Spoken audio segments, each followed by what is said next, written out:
parler des minorités agissantes.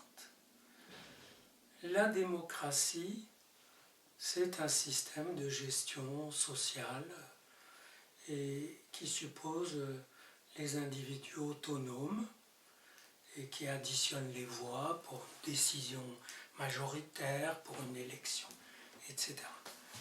Et ce système, tout le monde s'accorde à dire que, quelque part, c'est le moins mauvais. C'est pas idéal, loin de là. Peut-être c'est tant mieux que ce ne soit pas idéal. Un système idéal, ce serait inquiétant.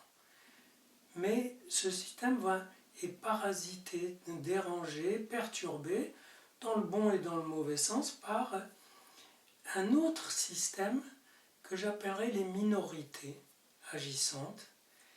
Et vous savez qu'il y a eu une étude américaine selon laquelle, dans un groupe quelconque, s'il y a 10% de gens décidés à faire passer une idée, ils la font passer.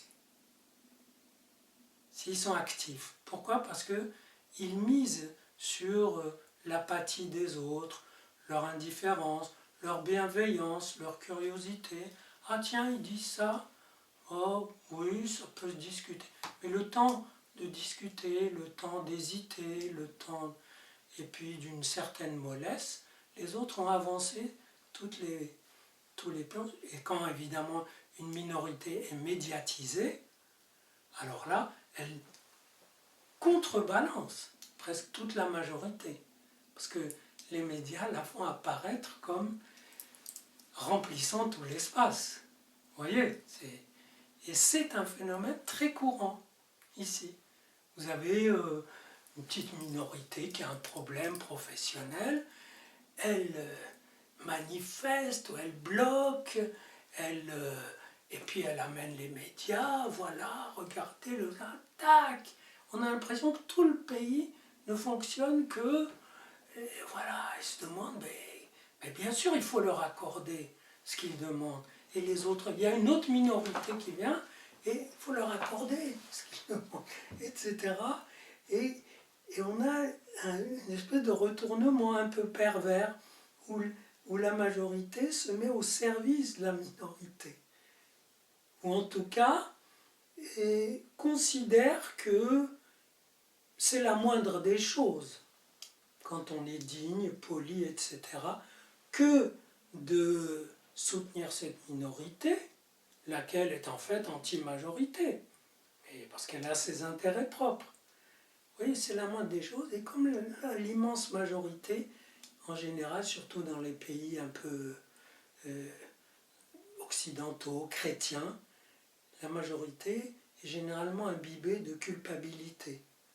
C'est-à-dire, ah ben oui, les pauvres, c'est une petite minorité. Donc, vous savez que c'est comme ça que le nazisme a pris le pouvoir en Allemagne.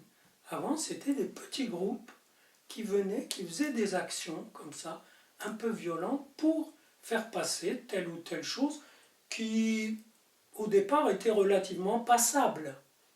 Hein, telle mesure concernant la population, etc., mais qui n'était pas discriminante. Et puis les autres disent, ah bon, ils sont peut-être un peu violents, mais enfin c'est des jeunes. Et petit à petit, les autres ont commencé à avancer leurs pions de façon telle que les autres, s'ils se mettent à s'exprimer, ils deviennent une petite minorité. Vous comprenez?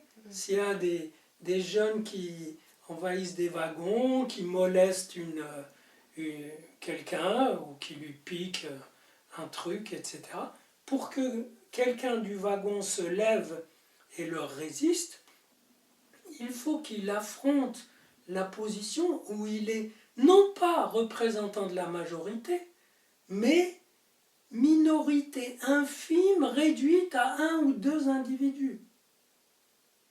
Vous voyez comment les retournements se passent. Et là, c'est tout à fait intéressant et ça mérite réflexion.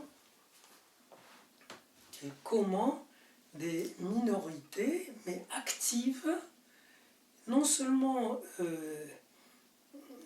prennent une importance démesurée par rapport à ce qu'elles représentent, mais polarisent et orientent l'ensemble du groupe. Ça veut dire quoi? Ça veut dire que finalement, qu'il y ait une majorité silencieuse, bon, c'est un phénomène statistique, mais que personne ne devrait s'identifier à être membre de la majorité silencieuse. Vous voyez? Il n'y a pas de monsieur tout le monde.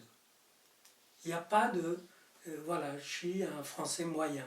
Ça, c'est un truc nul. Personne n'est le Français moyen ou le citoyen moyen. Et si ce n'est pour des statistiques ou des concepts abstraits. Sinon, dans la vie, chacun doit être agissant. Sinon, il est agi et manipulé par une minorité agissante.